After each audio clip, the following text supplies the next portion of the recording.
Connaissez-vous l'expression taper dans le nid de guêpe? Alors, taper dans le nid de guêpe, c'est ça. Que la paix en Ukraine soit acquise rapidement ou non, les États européens doivent, compte tenu de la menace russe que je viens de vous décrire, être capables de mieux se défendre. Et la menace de M. Macron a fait bien sourire M. Poutine, parce que sa réponse fut celle-là. Еще со времен Наполеона, с нашествия Наполеона. До сих пор кому-то не имется все.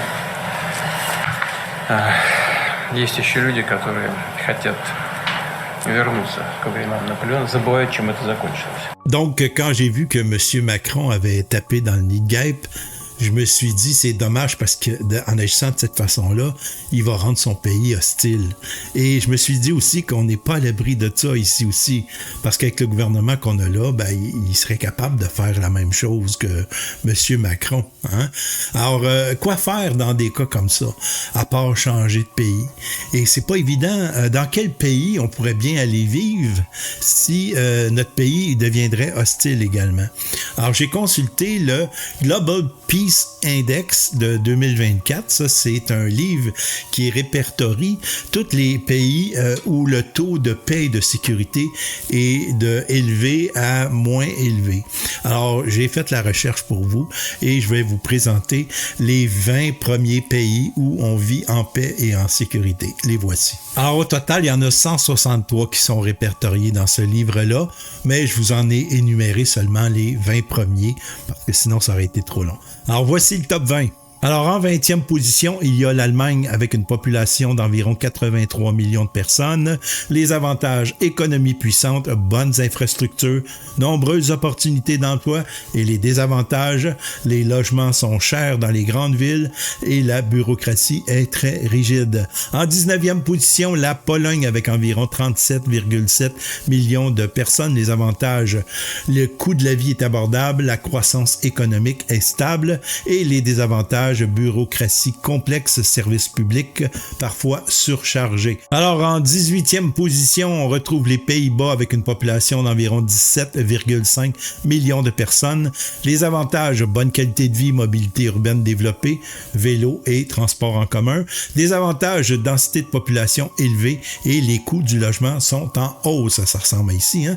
Alors, en 17e position, on retrouve la Belgique avec une population d'environ 11,7 millions de personnes. Les avantages, bonne infrastructure de transport, diversité culturelle et les désavantages, pollution dans certaines villes et le coût du logement est élevé. 16e position, on retrouve la Suède, population d'environ 10,5 millions de personnes.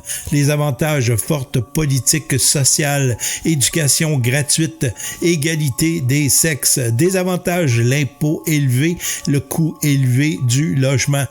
15e position, on retrouve l'Australie. L'Australie, une population d'environ 26 millions de personnes.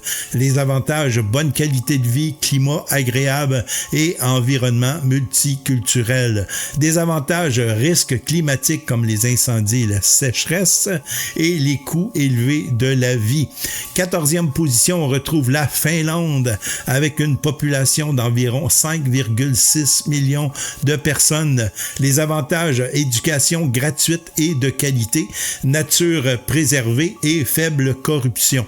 Des avantages, l'hiver est sombre et froid et les coûts élevés de la vie.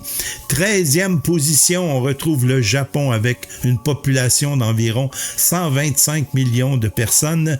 Les avantages, la technologie avancée qu'il y a là-bas, la culture fascinante, faible taux de criminalité. Les désavantages, vie stressante dans les grandes villes et les coûts du logement sont relativement élevés. Alors, en 12e position, la Norvège avec environ 5,5 millions de personnes. Des avantages, système social avancé. Les paysages sont magnifiques. Il y a beaucoup de richesses et de ressources naturelles. Les désavantages, le coût de la vie est élevé, l'hiver est long et froid. En 11e position, qui d'autre que le Canada? Une population d'environ 40 millions de personnes. Les avantages, grand espace, qualité de vie élevée, stabilité politique, ouais, pas sûr.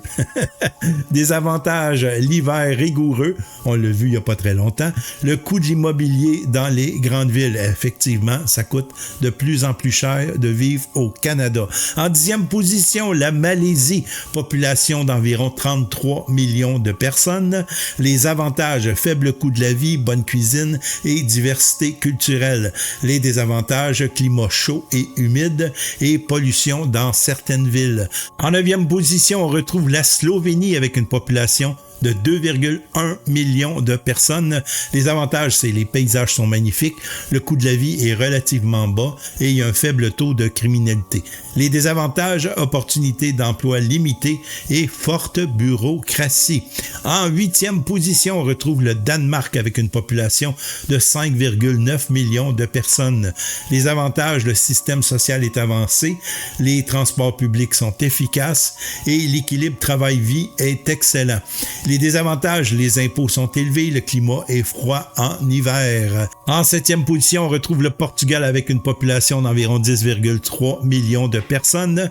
Les avantages, le climat est agréable et le coût de la vie est relativement bas en Europe de l'Ouest. Les désavantages, les salaires sont plus bas que dans d'autres pays européens et la bureaucratie est très lente. 6e position, on retrouve la Suisse, population d'environ 8,7 millions de personnes. Les avantages, le système bancaire est stable, les paysages sont magnifiques et les salaires sont relativement élevés. Des avantages, le coût de la vie est exorbitant et une forte réglementation. Or, en 5e position, on retrouve Singapour. Oui, Singapour, c'est une ville, mais c'est aussi un pays. Alors, la population est d'environ 5,6 millions de personnes. Les avantages, la propreté, le faible taux de criminalité et l'économie qui est très forte. Les désavantages, le coût de la vie est élevé et une forte densité de population. En 4e position, on retrouve la Nouvelle-Zélande, population d'environ 5 millions de personnes. Les avantages, la nature est exceptionnelle, faible taux de pollution et une population accueillante. Les désavantages, l'isolement géographique et le coût des biens importés est élevé. 3e position, on retrouve l'Autriche avec une population d'environ 9 millions de personnes. Les avantages, la qualité de vie est élevée, les transports publics sont efficaces, la culture est riche et les désavantages, le coût de la vie est élevé, la bureaucratie est complexe. En 2e position, on retrouve l'Irlande avec environ 5 millions de personnes de population.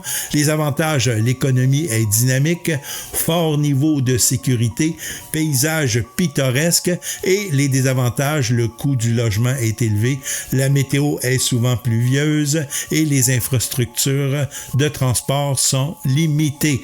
Et en première position, on retrouve ici l'Islande avec une population d'environ 370 000 habitants.